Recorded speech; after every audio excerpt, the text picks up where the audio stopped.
go forth and kill them all. Wagwan, it's your humble host, Big Truck. Hey, yo, shout out to my girl, Chantel Simone. Go to her channel, show the queen some love. She has some things to say. I have some things to say. Then the spirit of the universe is going to take us home. So it's like this. A woman admits that men are right. Right about what? Grab your shoulder pads and your helmet. Come get this work. Something I've been wanting to tell you for a long time. Women, they don't realize that they are the issue. And so we have a problem taking accountability. We have a problem shutting up. We are extremely argumentative. And a lot of times we are the walking red flag. Can I ask that question if you don't mind? Sure. Like, why do black women refuse to shut the fuck up? Ooh, that's a heavy, that's a heavy loaded question. Why? Look, they can't shut up the answer. I want to know why. I'm gonna tell you Can't why. shut up the answer. It just goes back to what she said. A lot of it is lineage. So a lot of women, we saw our mothers and we saw our grandmothers being, wait, let me cook, because it's not all of us. Some of us do know how to be quiet, but They the married ones. But a lot of times we watch our mamas and we watch our grandmothers and great grandmothers not shut up, right? I can kind of agree, but it's almost like learned behavior. What do I mean by learned behavior? Y'all know the situation that took place in Chicago with the 15 kids jumping on the pregnant woman and her 2 kids and the ringleader behind it all. And we see where those children get their behaviors from. Look at the parents. It goes back to the parents. That's why I always say, if you have unfinished business with your past and the things that took place in your childhood past, and you are an adult, and your past from time to time show up, you don't need to be dating, number one. And number two, you need to deal with that. Generational curse. I'm gonna be honest with you, because we was raised in households where the women had to handle shit. Okay, we had to pay the bills. We had to be independent. We had to run households, and we had to raise kids alone. So yeah, a lot of times we not gonna shut the fuck up because this my shit, and I've been doing this shit. Why are they doing it alone? What happened? What really happened as to the reason why they doing it alone, or they had to do it alone? We got to have an adult conversation. And in this adult conversation, there's going to be some cages that's going to be rattled. Sometimes certain cages need to be rattled. However, it's not right. And what I had to learn is learning to be quiet is a skill. Okay, especially when you don't come from that example, you have to learn how to be quiet. You have to learn how to submit, and you have to learn how to not be argumentative. And a lot of women don't take the time to learn that skill. They use that as an excuse. At this point, I feel like they're using that story. Oh well, I wasn't raised differently. I raised to see this is a generational curse as a way to dodge accountability. Because hear me out, right? If we're going to say, oh, black women were raised this specific way and we need grace, what about black men? Because they act as if black men didn't have it hard, if not harder than black women, especially if we're going to have the conversation about slavery. I'm not taking away from black women to like, yeah, we were raised to be strong, independent, all my life I had to fight. However, the fact that we're begging for grace and understanding, but we have none towards black men is our hypocrisy there. So to the point, if... I get it, Queen. And you make a good, valid point. It all comes down to accountability.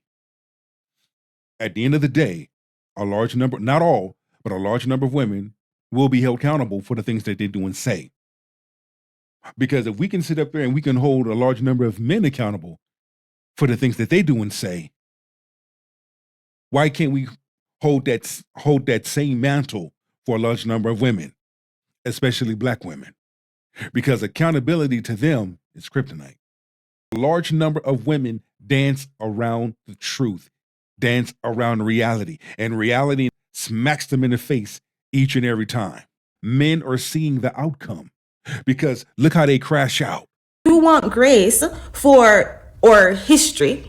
Why don't you give black men grace for the history that they had too? I'm gonna lie, once I learned how to shut the up in a relationship, like, it just got easier. Like, that's one thing I give to the men. Like, y'all was right. Like, sometimes we just need to shut up. And I get what I want when I just listen and shut up. Even if you're wrong, I just shut up. And let me just say this. Instead of just saying, shut up, How about sometimes as a woman, you may have to bridle your tongue. Just bridle your tongue and listen. Character building.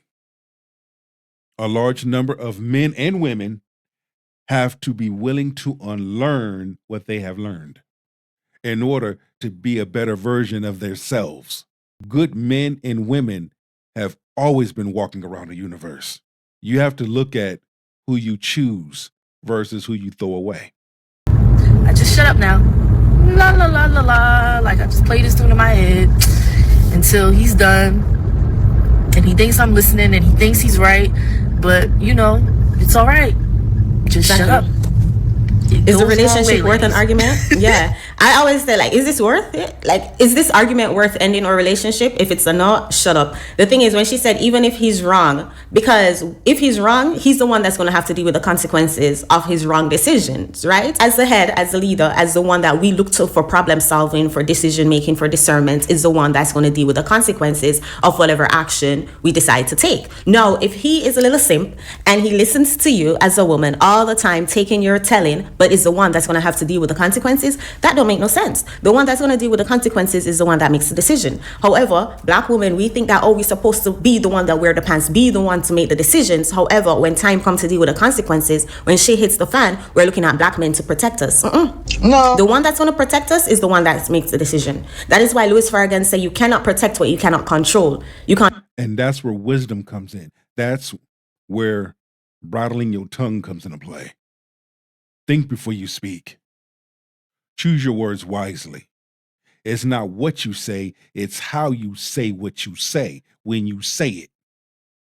Control the household. You control your woman by making the decisions. And women, it's our duty to shut up and let the man make the decisions. You're literally running. Like, we will sit and listen to our husbands or listen to men in general talk about what they want. And it's like 3 of the same things. But the women will consistently be like, but no, you should want this. But no, this is what is important. But no. And it's like, if you were to just humble yourself and actually hear it, the beauty in it is like, dang, what they asking for, I kind of need to be that anyways. A large number of women, they hear what they want to hear instead of hearing the full thing. You see what I'm saying? Don't pick what you want to hear. Listen and hear the whole thing. I need to be, speaking of purpose, you're asking me to, one of the common things that women get upset about is when a man is talking about being his piece. And I always have to ask them, so tell me how that harms you. Because let's say you want to own your own business. Let's say you want to be an entrepreneur. Let's say you want to be a leader. Let's say you want to be a boss chick and you want to be on top. As a leader, you absolutely have to be able to cultivate an environment of what? Of peace. An environment. Yeah, no, Facts, exactly. facts. I say this all the time. What is so wrong with being fit, feminine, and friendly? What is so wrong with being enjoyable, laughable, at peace? What, like, y'all fighting against being in shape as if. But you have a large number of women, they come from that toxicness, so that's all they know. It's just like saying a woman dates niggas, Pookie and Ray Rays. That's what she knows. That's what she grew up around. Okay?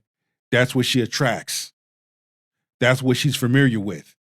A man of good character is totally different from what she's used to. So she would throw that away, or she would self-sabotage. There's nothing wrong with saying, you know what? I'm willing to learn. Show me. Teach me how to learn you. Teach me how to understand you. Dating is not the same as it used to be. Nowadays, everything is so damn transactional. It's become so transactional. It's pathetic. It is a good individual that leans in with good intentions is often overlooked. The Pookie and Ray Ray gets chosen, gets cheek treatment. It's all in the approach. Back in the days, a woman didn't have a problem with approaching a man. She saw something she liked, she went after it. Nowadays, well, if a man don't approach me, it's a problem. How come men are not approaching me? Well, look at the energy that you're carrying. Shape is not going to benefit you. Y'all fighting against taking off the ridiculous nails as if the weave in your head not causing infection. Like, the eyelashes, not risking infections. Y'all are mad that men desire something that will also benefit you too. Like, it makes no sense. People will want to follow you. An environment of non-chaos. So a lot of times in the beginning of my marriage, I always talk about this. I was a terrible wife. I didn't know anything about submission. I didn't know anything about letting my husband cultivate me. And it was the worst years. It was the worst years. And I remember one time looking at my husband, and I could just tell emotionally he was gone. And I felt so foolish because I'm like, I had to sit with myself. I said, TK, what is he asking? Like, what is he sincerely asking? To not be interrupted when he's speaking, to be respected in his home, for his word to be taken seriously. And I'm just listing these things off, and I'm like, dang, I wouldn't even want a friend to feel this way, let alone my husband. So oftentimes we're fighting something, we're fighting what a man wants, we're fighting what our partners will want, not knowing that very thing is what we should be anyways. She's come to the realization. She's getting it. She saw it. And she changed her mindset. She has a different perspective. And because she has a different perspective, now her marriage went to a whole nother level. And she's basically saying, from a woman's perspective, everything that us men have been trying to say all along. Humility to say, okay, I always say this way that you've been, how has it been working? And a lot of women will lie to me. Oh, it's good. It's good. Okay, show me your wedding ring. Show me the husband that you're attracted to and you're thriving with. Show me the purpose. The Bible talks about the husband was esteemed because of his wife. Show me that esteemed husband because you're on his arm. I want to see the fruit. I want to see the fruit of y'all really enjoying what you say. I love it when a woman sits down with me and we pray together. We worship together. We have Bible study together. I love that. I love it when we walk side by side and we deal with the things that life has to offer or what life throws at us. I love a woman that is fit, friendly, and feminine. She knows her role. She loves peace. She's humble, loving, caring, giving. All of those amazing qualities. I love that. It's rare in this generation, but it still exists because there are women out there that do walk in this, that do carry those same characteristics. Is working for you. Okay, now that we are being honest, let's talk about what you're avoiding. I call it the unavoidable recalibration. Regardless, you're going to have to go through this. You either go through it and the Lord blesses you to find a man still in the midst of your chaos, or you're 50 and you have your cats and your rose and you're trying to figure out what happened. And your dildo. You're literally right. No, she is speaking 100% facts. Like, these women will argue against be nice. Man, this is some bullshit. These are just some selfish demons from the pits of hell. And you will know who they are because they will let you know who they are. Like the video, subscribe if you haven't already. Let's continue. Because what men are asking for is nothing too deep. It will benefit you too, and it won't even benefit the relationship you have with your husband, but it will benefit the relationship that you have with others in the world. Because if you're nice, if you're peaceful, if you're feminine, if you're friendly, you will go further than if you're masculine and mean. You will be able to find a man. And clearly you want a man, because if you never want a man, you wouldn't be talking about this so many times. Like, gosh, a group of people who don't need no man for nothing sure as hell talk about them a lot.